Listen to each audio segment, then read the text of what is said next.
KALW.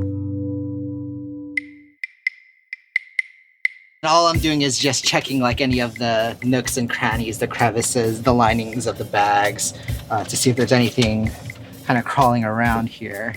We're heading to the California border where state agents patrol for pests that could wipe out the state's agriculture. How you doing, ma'am? Are you carrying any plants or produce? No. Okay, have a good day. We'll hear why some scientists want us to rethink this idea of invasive insects. Then, what do you do when people keep mispronouncing your name? Write a play. Why does Theo's shirt say Tom? Because that's what they call him at work. Do people have different names at work? No, mijita. It's that the Americanos can't say Otilio. That's coming up. I'm Hana Baba, and this is Cross Currents.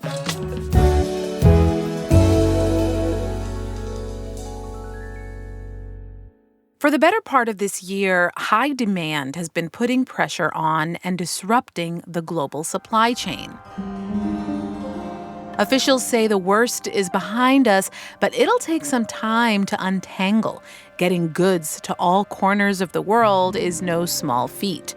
Today, we're going to look at one small but important step in the process.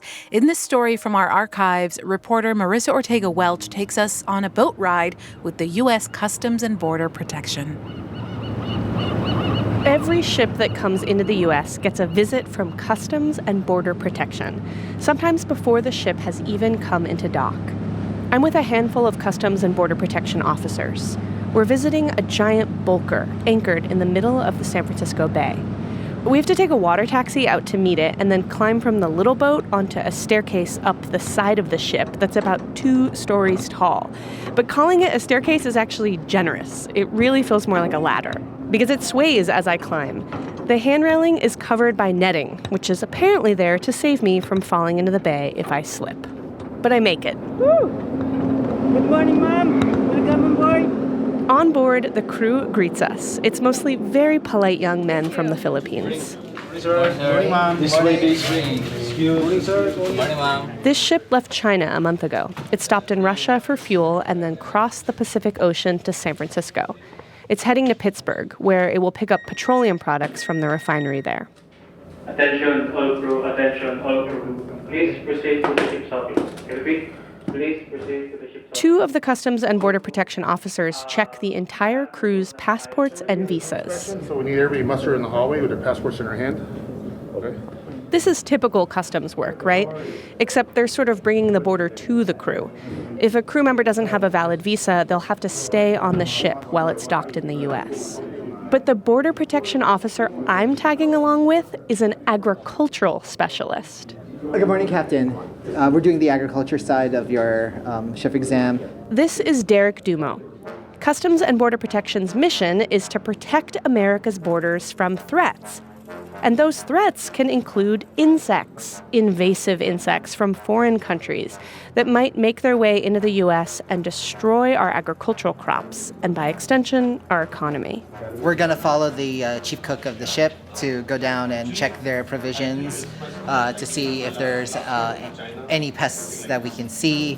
Every week, Dumo inspects entire ships like this one, from the pantry to the deck, for insects from other countries that might be hitching a ride. Customs and Border Protection must inspect every ship entering the U.S. for insects, which kind depends on where the ship has been and when. The ship's cook leads us down into the kitchen. It smells like spices and cigarettes. Let's check your dry stores first. And into the ship's walk-in pantry, with shelves of bulk-size boxes of cornflakes and bottles of ketchup. Dumo scans his flashlight over the stacks of food. And then all I'm doing is just checking like any of the nooks and crannies, the crevices, the linings of the bags, to see if there's anything kind of crawling around here. I'm picturing cockroaches, but Dumo says that the insect he's looking for is something called a capra beetle from India. This is no ladybug. The Department of Agriculture calls this tiny, hairy brown insect one of the world's most destructive pests of grain product. If let loose in a grain storage, it would take a bite of each little piece of grain and could end up destroying the whole batch. Luckily, we don't find any, so we go check the freezer. The vegetable room. The walk-in fridge with cardboard boxes full of produce. So everything's coming from Russia, is that correct? Yes. Okay. The fear here is the Mediterranean fruit fly. It's native to Africa, but it's already spread to most other continents.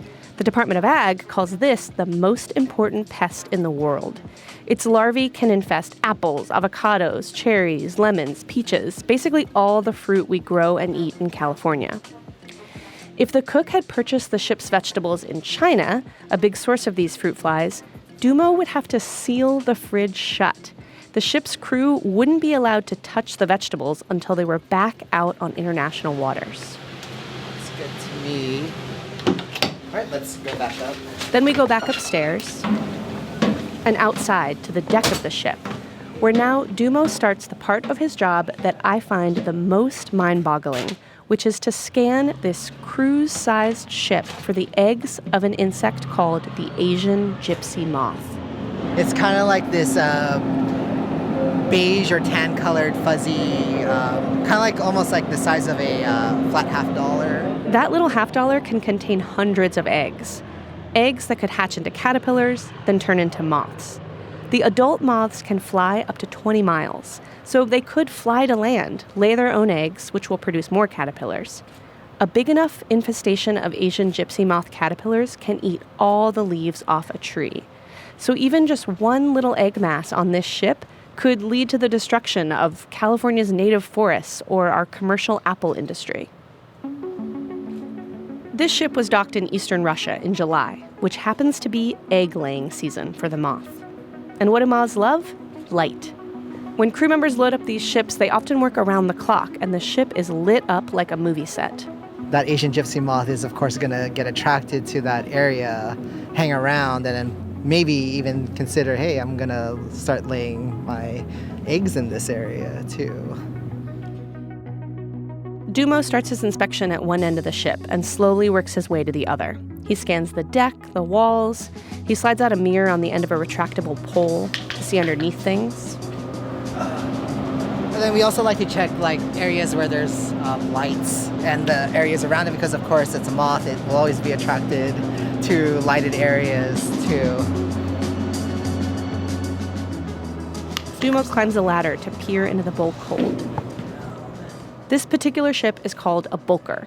Instead of being stacked with containers like some of the cargo ships you see, it has big empty holds in the center of the ship, like giant dumpsters 6 stories deep that can be filled with bulk goods, everything from grain to petroleum products. Looks like there's nothing. Dumo tells me one time his coworker found a beehive on the inside of a hold.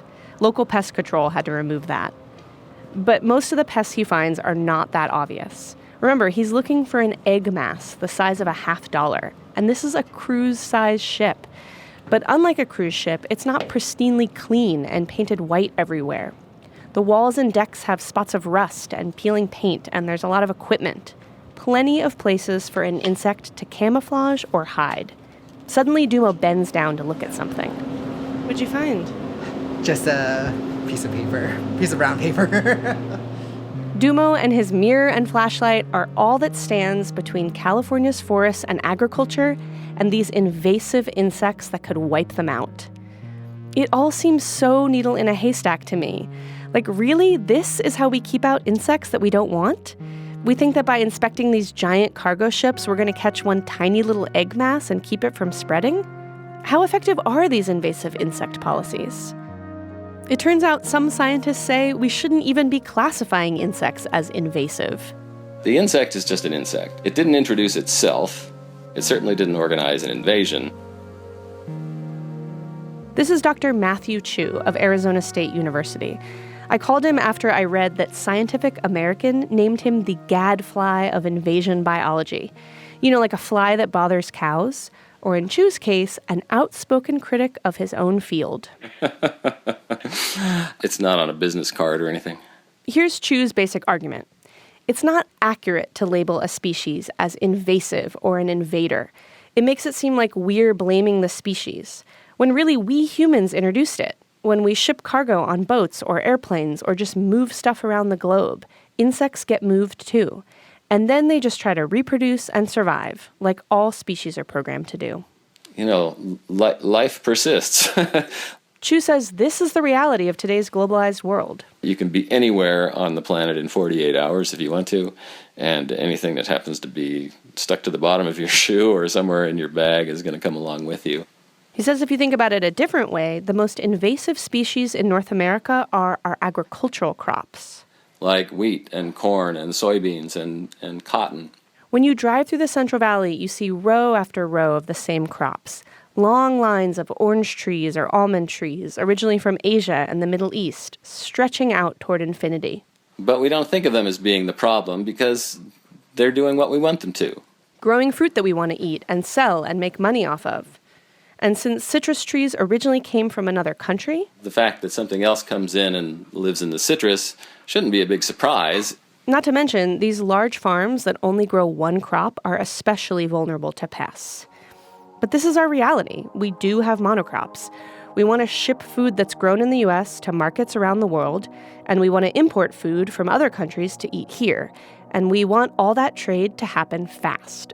And there could be real consequences to some of these insects spreading. California could lose our almond or grape industry. So Matthew Chu admits this system is arguably the best we can do, given that reality. Even if inspecting cargo ships seems like needle in the haystack futility, we probably still have to try. I don't know how much worse the problem would be if we didn't try. I think it would be unhuman of us not to try. So we try. Border protection officers inspect every ship entering the U.S.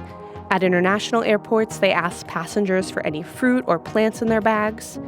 And here in California, there's an extra line of defense at our state borders. When you drive into the Golden State, you might get stopped at a highway checkpoint and asked a question by someone like Ryan McKenna. How you doing, folks? Any plants, produce? Take care. It's a question he asks over and over all day. How you doing, ma'am? Are you carrying any plants or produce? No. Okay, have a good day. The California Department of Food and Agriculture runs 16 different checkpoints on every major highway that enters California, from Arizona, Nevada, and Oregon. McKenna works at this checkpoint just outside of Truckee. Today, the line of cars is relentless. It makes it hard to maintain a conversation with him. How long do you do this for? Oh, I've been doing this, it'll be 11 years, middle of this month. Any plants or produce? Have a good day. Or do you mean how long do we do this? We usually try and stay on 20-minute rotation. Any plants or produce? McKenna sees himself as the first line of defense for agriculture at the California border. He's trying to make sure that people don't bring in anything that insects could be hitching a ride on. Any animals, pets? No. They call me an animal sometimes, but, you know. All right, have a good day. All right, thanks. You get that a lot. I heard that joke 3 times in 20 minutes of standing here. McKenna looks for different insects depending on the time of year and where the car is coming from. Like when I visit, it's cherry season. Plants, produce? Some store-bought cherries, is it? Store-bought cherries. I do need to look at the cherries real quick. The guy grabs them out of the cooler in the back of his truck. Where'd you buy them? What state? Smith's. Oh, in Utah. In Utah, okay. Let's do a quick look at them real quick. Because so much of the nation's fruit is grown here in California, the state is very strict about produce coming in from other parts of the country. The fear is that invasive insects that manage to make their way into places like Florida or New York could spread here. All right, man. All right. You can hang on to those. Thank you. Take care. McKenna and I go inside the inspection station building, which has a lab that basically looks like a kitchen. His coworker, Leilani Wong, is cutting up some homegrown cherries from Idaho that she just had to confiscate from a family. She's very excited to show me what she found. Yep, this one's got 2. 2 fruit fly larvae. Every cherry in this bag is infested with maggots.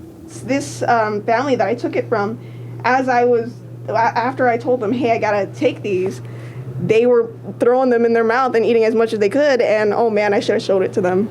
McKenna and Wong clearly love their jobs. They see themselves as stewards of California's agriculture. So I asked them what they think about the fact that we try to keep out certain kinds of insects just to protect non-native plants like cherries or oranges. So what you mean is since we're already growing a non-native species in California, we're keeping out a non-native species to prevent The infection of a non-native species. Wow, that's a mind bender. I really don't have a good answer for that. I'm sorry. What do you think? Well, my answer was it's what as us as a human being put value on. Right. So we love citrus. I mean, we want to protect what we value. So that's why we want to protect ourselves protect the citrus from that. I mean, I think that's probably the best answer. Yeah, way to go, Leilani. You got it. I got you. Yeah, you got it, girl. If you look at the millions of acres of almonds or orange trees in California, it's pretty clear what we value. And as long as that's the priority, California will keep patrolling its borders for insects. I'm Marissa Ortega-Welch for Cross Currents. The moth don't care when he sees the flame. That was the first story in our series, Operation Pest Patrol, which first aired in 2018. The series was made possible by funding from the 11th Hour Food and Farming Fellowship. Tune in tomorrow for part 2. He'll beat his wings till he burns them black. No, the moth don't care when he sees the flame. The moth don't care when he sees the flame. The moth don't care if the flame is real. You're listening to Cross Currents from KALW News. I'm Hana Baba. So I'm one of those people whose name is mispronounced constantly by people from coffee baristas to dentist receptionists. I've been Hana Bebe, Hana Baba, and most recently, Hannah Bebe. It's real. It happens a lot to so many people every single day. Ever since high school, people have pronounced Irma Herrera's name wrong. When she'd correct their pronunciation, they'd ask where she was from, as if it was a foreign name. She'd say, I'm a fifth-generation South Texan. Herrera's one-woman play is called Why Would I Mispronounce My Own Name? And it explores her struggle with people's perception of her over time and her identity in multicultural America. I spoke with Herrera about the play in this interview from our archives. I was very interested in why do people have such a reaction if I tell them my name is Irma Herrera and I refuse to say that my name is Irma Herrera? What kind of reactions do you get? Like, what? Well, how do you say it in English? Well, there really is no English translation for my name. You know, my name is Irma Herrera. It's my name. Yes, if you want to pronounce it in English, that is how you would say it, but that's not how I'm going to say it.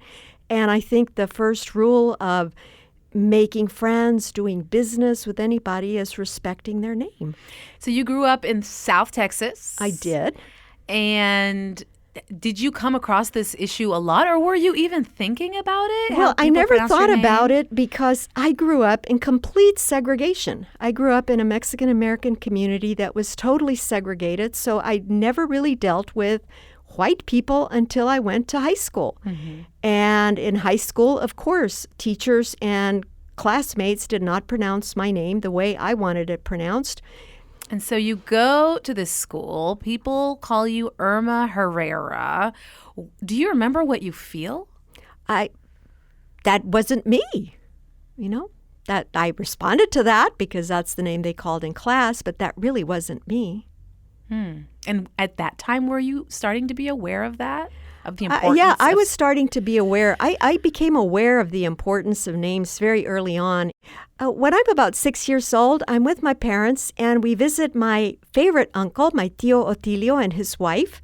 And around noon, we hear the pickup, the truck that my uncle drives delivering gravel and construction materials. And when he comes inside the house, I notice he's wearing a shirt with a patch, and it has the letters T-O-M. I'm just learning to read, so I sound it out.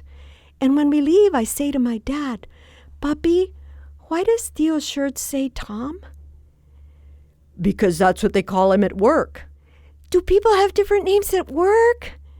No, mijita.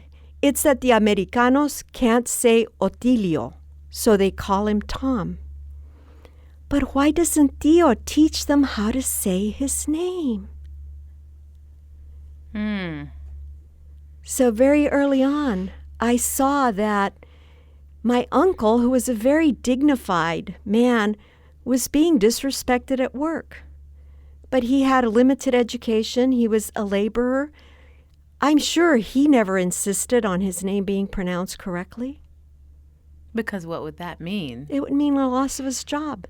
And in a sense, I feel that the privilege I have of having had a wonderful education, of being a lawyer, of having some power, limited, in society, in a way I feel like I'm the proxy for all those people who don't have the opportunity to say to someone else, no, that's not my name. I prefer that you call me by my correct name, and that name is Irma Herrera.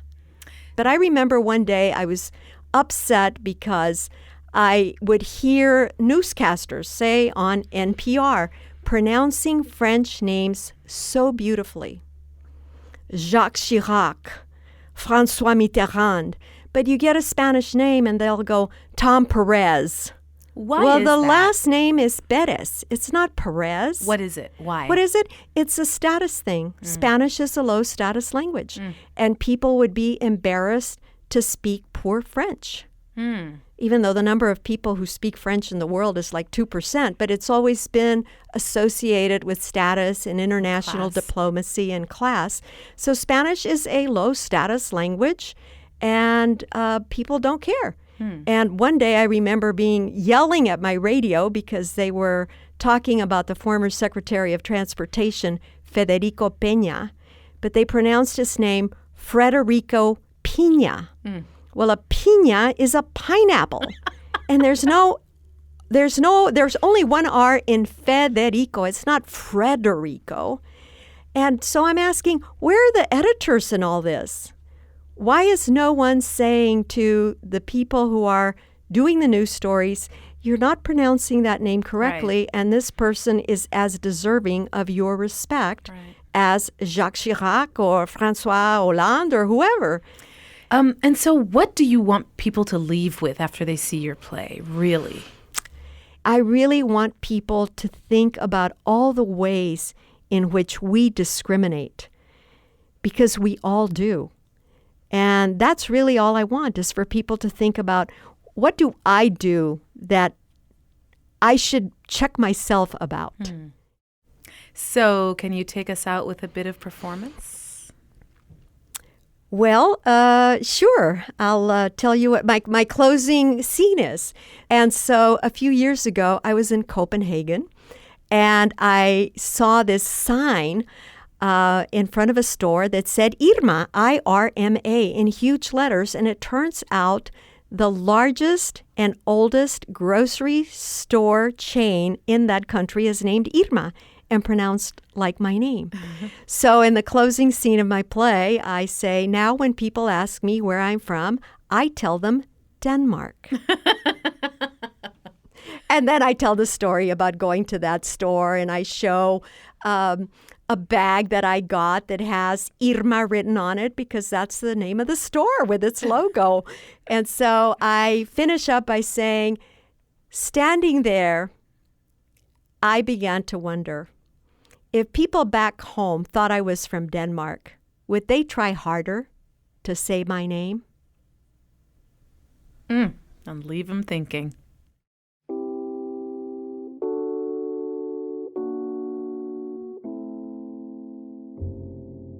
That's Irma Herrera. Her play is streaming right now. You can catch it for free until midnight tonight. We've got the link at kelw.org.